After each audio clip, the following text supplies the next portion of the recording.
Selamat pagi, Pak Aditya. Sebelumnya, terima kasih atas waktu dan kesempatan yang telah diberikan. Perkenalkan, kami dari kelompok 1, KM 102, yang beranggotakan saya sendiri, Nadia Naila Putri. Lalu ada Mbak Novia Berlianasari, ada Mbak Fatimatul Zahra, dan Mas Akbar Rancang Sumbara. Kelompok ini diketuai oleh Mbak Dwi Novitasari.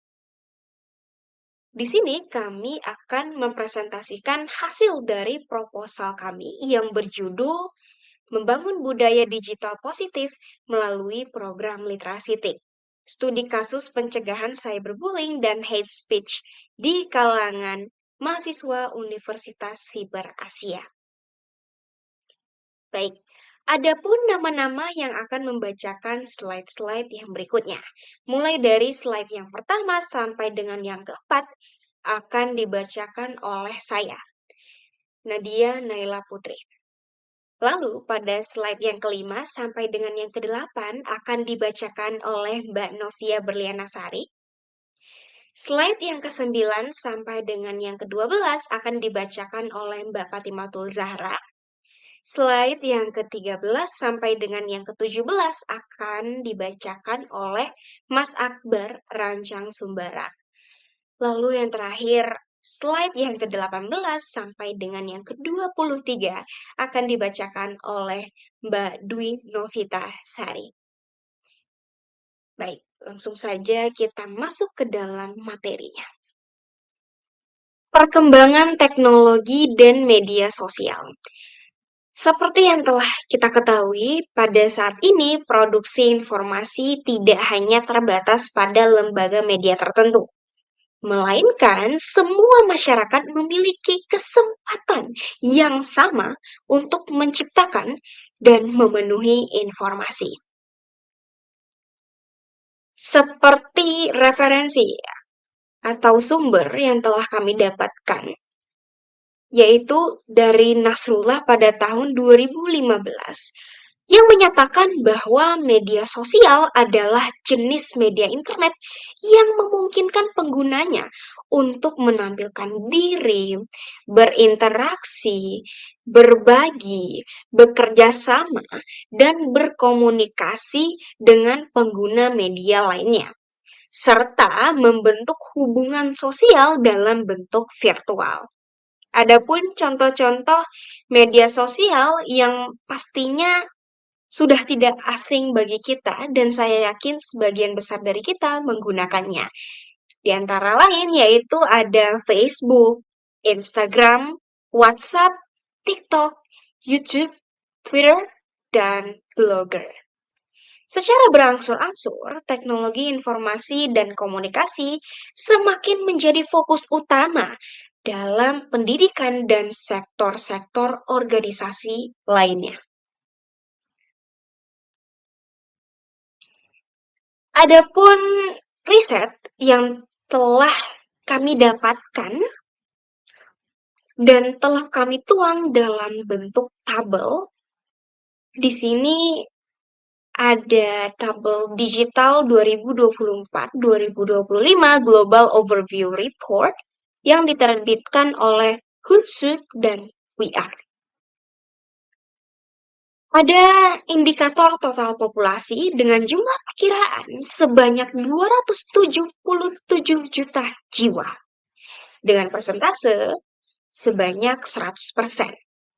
Data ini bersumber dari data Reportal pada awal tahun 2025.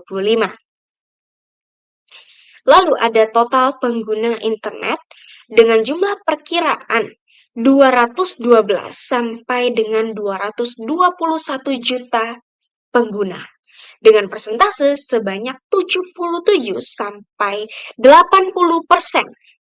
Data ini kami dapati dari APJ.ii dan Data Reportal pada tahun 2024 sampai dengan 2025. Selanjutnya ada total pengguna media sosial aktif dengan jumlah perkiraan sebanyak 143 juta pengguna media sosial aktif dengan persentase sebanyak 51,60%. Data ini kami dapati dari data Reportal pada bulan Januari tahun 2025. Selanjutnya di sini ada rata-rata waktu penggunaan medsos ataupun media sosial per hari. Dengan jumlah perkiraan selama 3 jam 11 menit sampai 3 jam 14 menit. Dengan persentase belum diketahui. Data ini bersumber dari Hootsuite atau We Are Social pada tahun 2024. Baik, selanjutnya. Urgensi etika digital di lingkungan akademik daring (UNSIA). Dengan semakin meluasnya penggunaan internet, pastinya ada dampak positif pada proses belajar mengajar tersebut. Tetapi juga muncul resiko perilaku negatif. Tanpa pemahaman yang baik tentang etika digital, tentu mereka beresiko terlibat dalam tindakan tidak etis seperti cyberbullying dan hate speech.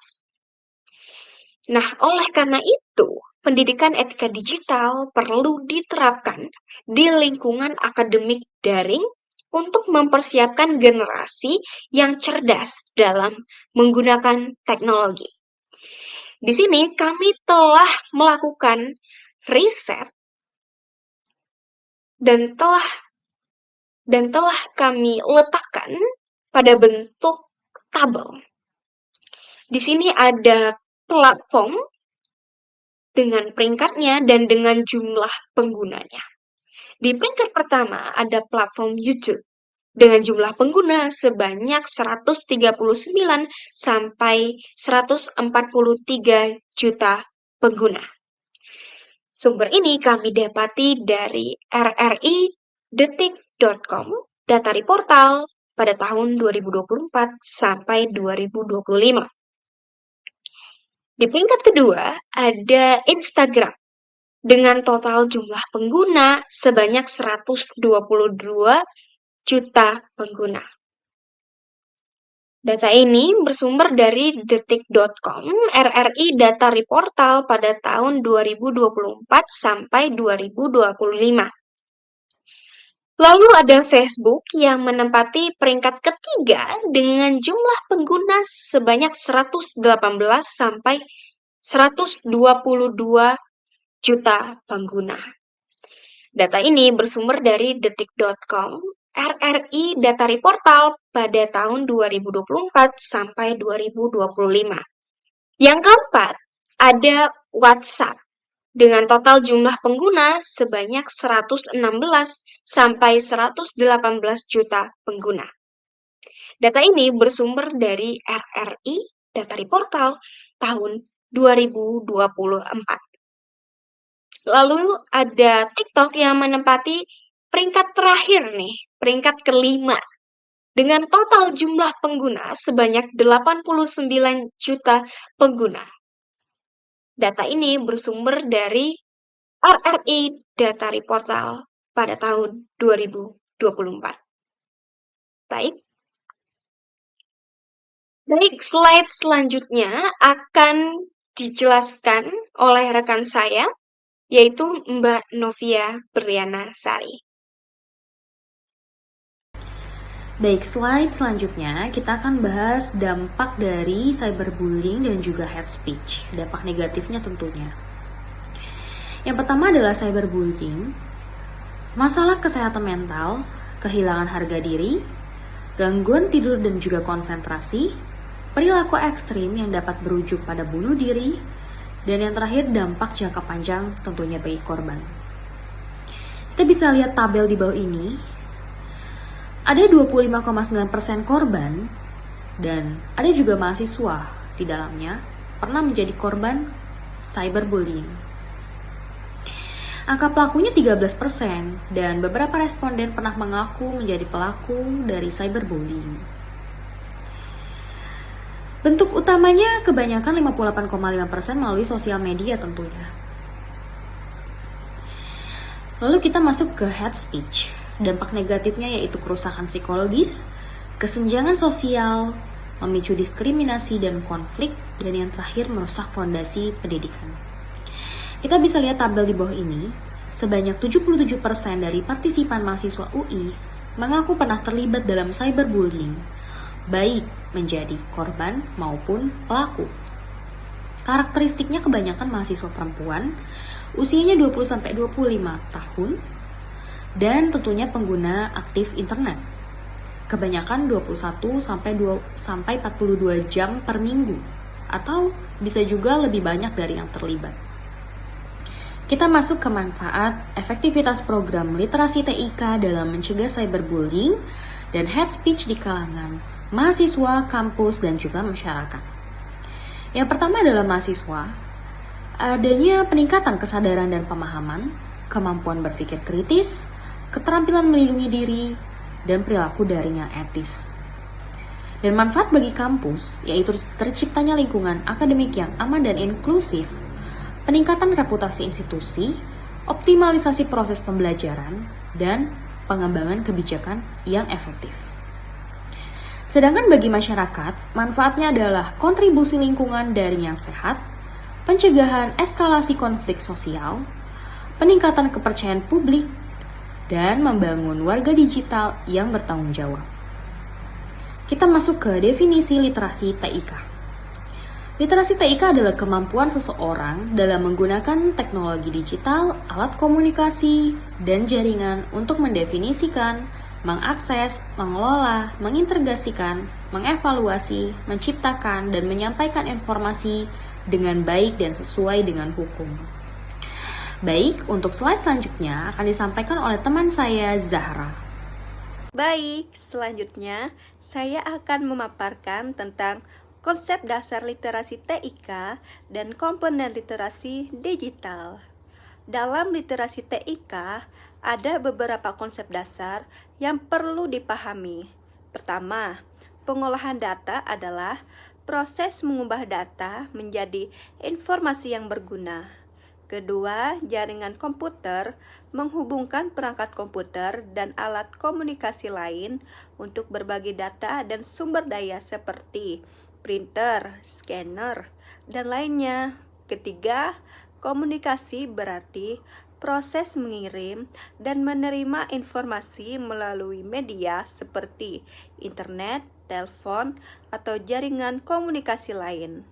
Keempat, internet memungkinkan akses informasi serta komunikasi yang cepat dan mudah di berbagai tempat tanpa ada batasan geografis. Dan terakhir, penyimpanan data adalah proses menyimpan informasi dalam bentuk digital pada perangkat penyimpanan seperti hard disk, flash disk, atau media penyimpanan lain. Sedangkan dalam komponen literasi digital ada beberapa bagian penting. Pertama, kompetensi yang mencakup pengetahuan mengenai format digital dan non-digital. Kedua, pembuatan dan penyampaian informasi digital. Ketiga, penilaian informasi. Keempat, pengumpulan atau penyusunan pengetahuan.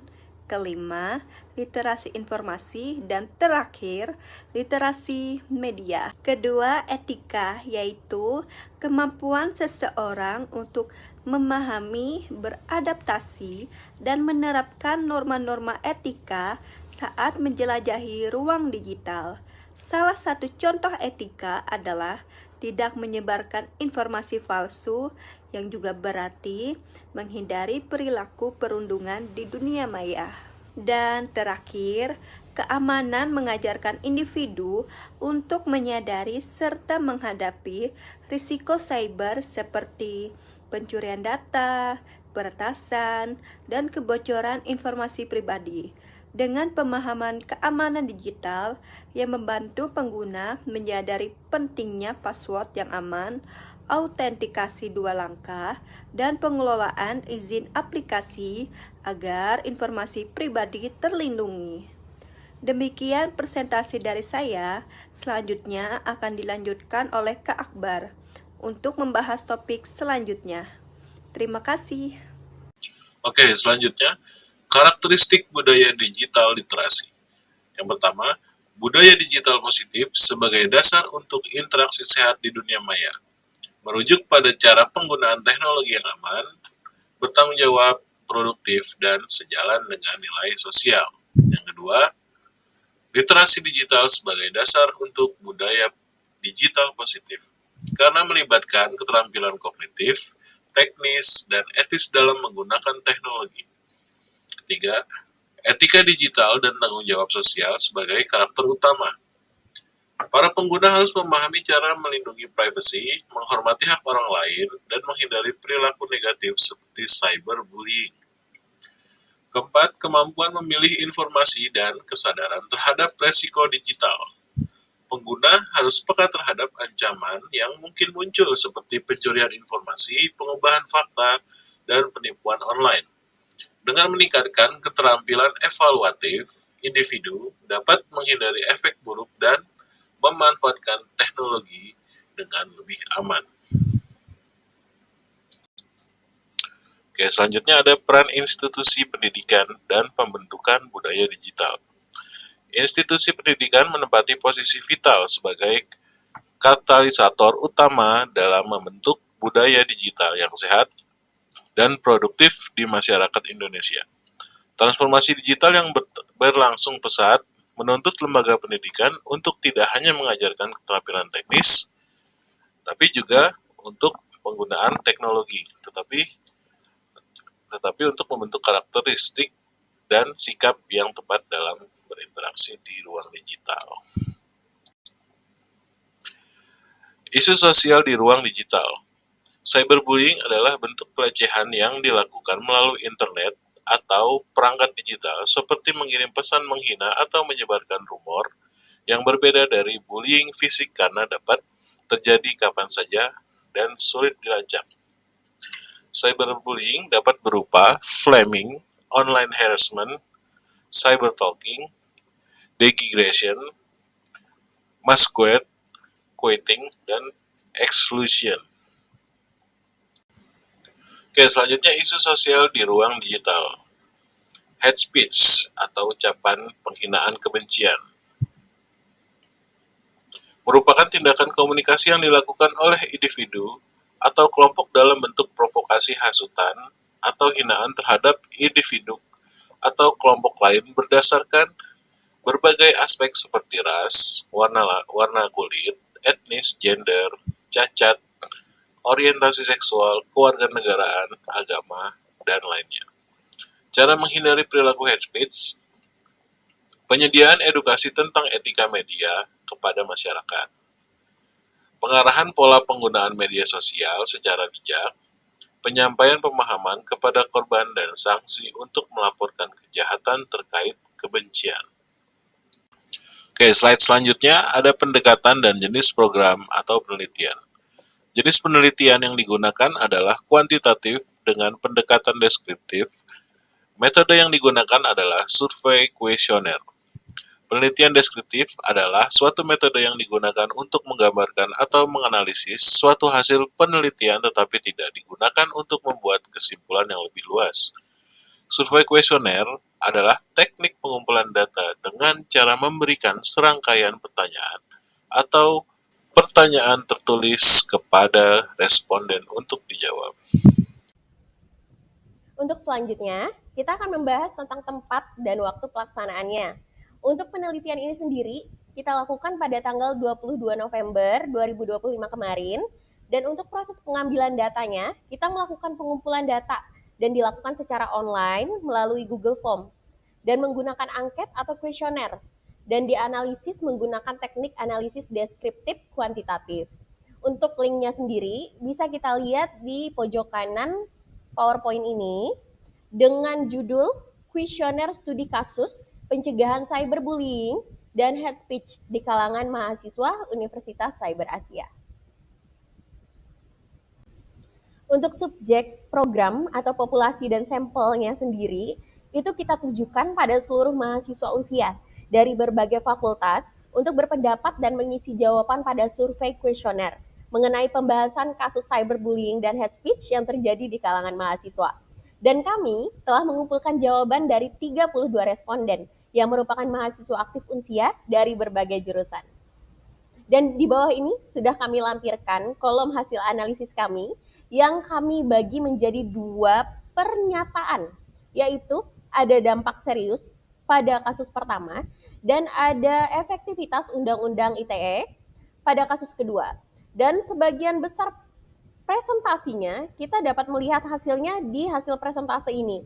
Untuk kategori jawaban pada pernyataan dampak serius ini, bisa kita lihat sebagian besar itu responden mengatakan kalau kasusnya sudah cukup serius, yaitu di angka 12 responden yang memilih cukup serius, 10 responden memilih serius, serta 4 responden memilih sangat serius. Dan 1 dari 32 responden tersebut menyatakan kalau tidak serius sama sekali. Dan untuk kasus kedua, yaitu efektivitas Undang-Undang ITE sendiri, kita dapat lihat dari presentasi hasil frekuensinya, ini terdapat 14 responden yang mengaku kalau efektivitas Undang-Undang ITE ini sudah cukup efektif diterapkan di kalangan mahasiswa. Baik, untuk instrumen pengumpulan data sendiri, seperti yang sudah saya jelaskan sebelumnya, bahwa kami menggunakan questionnaire G-form. Dan untuk mengidentifikasi prevalensi dan bentuk-bentuk cyberbullying serta hate speech yang terjadi di kalangan responden, ini misalnya yang terjadi di media sosial, yaitu TikTok, Instagram, serta grup WhatsApp. Kami sudah melampirkan tabel analisis dari jawaban masing-masing responden. Untuk kategori jawabannya sendiri, kami bagi menjadi 2 kategori, yaitu ya dan tidak. Ya, untuk pernah melihat atau mengalami cyberbullying serta hate speech itu sendiri, dan tidak, untuk tidak pernah melihat atau mengalami cyberbullying serta hate speech. Dan dari tabel di bawah ini dapat kita lihat bahwa presentasinya terdapat 77,78% responden atau sekitar 25 orang itu mengatakan pernah melihat atau mengalami sendiri hate speech serta cyberbullying tersebut. Sementara di sini bisa kita lihat presentasinya ada 22,22% responden atau sekitar 7 orang yang mengatakan tidak pernah sama sekali melihat serta mengalami cyberbullying dan hate speech itu sendiri. Dan dari perhitungan rata-rata dan standar deviasi di atas, kita dapat menarik interpretasi bahwa sekitar 78% mahasiswa atau 25 dari 32 orang pernah melihat atau mengalami cyberbullying. Dan untuk analisis faktor-faktornya sendiri yang menyebabkan atau memengaruhi perilaku cyberbullying dan penyebaran hate speech-nya, biasanya itu terjadi secara anonimitas yang disebabkan karena kurangnya etika digital serta pengaruh konten-konten negatif yang tersebar di berbagai platform media sosial. Dan di bawah ini kami sudah melampirkan diagram frekuensi dari platform paling sering terjadi cyberbullying. Dan di sini frekuensinya ada 32 responden. Dan 18 dari 32 responden tersebut mengatakan kalau yang sering terjadi hate speech serta cyberbullying sendiri itu di Instagram. Dan di TikTok ada 12 responden yang setuju, grup WhatsApp ada 9 responden, Twitter ada 4 responden, serta terakhir ada 2 responden yang mengatakan kalau di komentar Facebook itu paling banyak untuk cyberbullying serta hate speech-nya itu sendiri. Dan untuk memahami persepsi responden terhadap cyberbullying serta hate speech, serta dampak emosional atau psikologis yang dialami korban, kami mengevaluasi efektivitas upaya pencegahan atau penanganan yang ada, misalnya peran literasi digital, kebijakan sekolah, serta adanya manfaat dari Undang-Undang ITE. Dan di bawah ini kami sudah melampirkan bentuk cyberbullying yang paling sering dilihat atau dialami oleh 32 responden. Nah, dari di tabel di bawah ini bisa kita lihat bahwa yang paling banyak itu mengalami komentar menghina atau merendahkan. Kedua teratas ada penyebaran gosip atau kebohongan. 3 teratas ada ancaman verbal atau kekerasan. 2 terbawah ada doxing atau penyebaran data pribadi, serta yang paling sedikit di sini ada pemalsuan akun.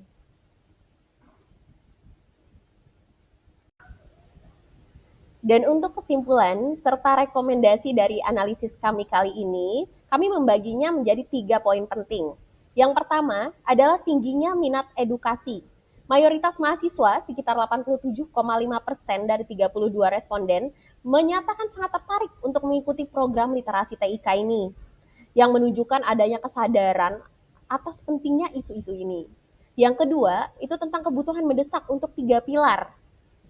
3 materi yang paling dibutuhkan adalah etika berkomunikasi, yaitu netiquette, manajemen self-control, dan hukum sanksi Undang-Undang ITE. Ini sejalan dengan tingginya paparan terhadap hate speech, sekitar 88%, dan kebutuhan untuk memahami konsekuensi hukum. Yang ketiga ada fokus pencegahan. Faktor utama pendorong cyberbullying atau hate speech ini sendiri itu adalah kurangnya empati, serta literasi digital atau etika. Program perlu fokus pada pembangunan karakter digital yang positif, yaitu empati dan peningkatan kemampuan teknik etis. Sekian presentasi dari kelompok 1 kelas KM 102. Saya sendiri, Dwi Novitasari, sebagai ketua mohon undur diri, dan terima kasih kepada Bapak Aditya Mahaswara atas waktunya dan mohon untuk koreksinya. Sekian, wassalamualaikum warahmatullahi wabarakatuh.